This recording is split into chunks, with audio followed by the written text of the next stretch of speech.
আরে ভাই, আপনি যে এই শাহাদাত আঙ্গুলটা এরকম নড়াচ্ছেন, এর কারণটা কি? কি কারণে আপনি এটা নড়াচ্ছেন?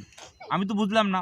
আমি তো জানি যে আশহাদু আল্লা ইলাহা ইল্লাল্লাহু ওয়া আশহাদু আন্না মুহাম্মাদান আবদুহু ওয়া রাসূলুহু, এটা বলার সময় শাহাদাত আঙ্গুলটা তুলে রাখতে হয়। আপনি যে এরকম করতেছেন, আপনার মনোযোগ তো আপনার এই জায়গায় চলে গেছে। কোনো মানুষ যদি নামাজে এরকম এরকম বারবার আঙ্গুল নড়ে, তাহলে তার নামাজে মন থাকে? কখনো থাকবে না।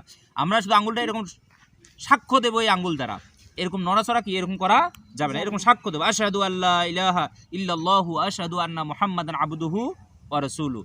এরপর আল্লাহুম্মা সাল্লি আলা মুহাম্মাদ আপনি তখন তুলেও রাখতে পারেন, অথবা কি আপনি আঙ্গুলটা নামাতেও পারেন। আশহাদু আল্লা ইলাহা ইল্লাল্লাহু আশহাদু আন্না মুহাম্মাদান আবদুহু ওয়া রাসূলুহু। এরপর আল্লাহুম্মা সাল্লি আলা মুহাম্মাদ ওয়া আলা আলি মুহাম্মাদ। এরকম করে কি আমরা এই কালিমা শাহাদাতের সময় আমরা এই শাহাদাত আঙ্গুল দিয়ে আমরা সাক্ষ্য দেবো। কি দেবো? তবে এরকম এরকম এরকম এরকম করে কি নড়া যাবে না। এটা নামাজের মধ্যে খুশু খুজুর বিনয় এটা নষ্ট হয়ে যায়। সম্মানিত দর্শক শ্রোতা, এরকম কি এই ভুলটা আমাদের কখনো করা যাবে না।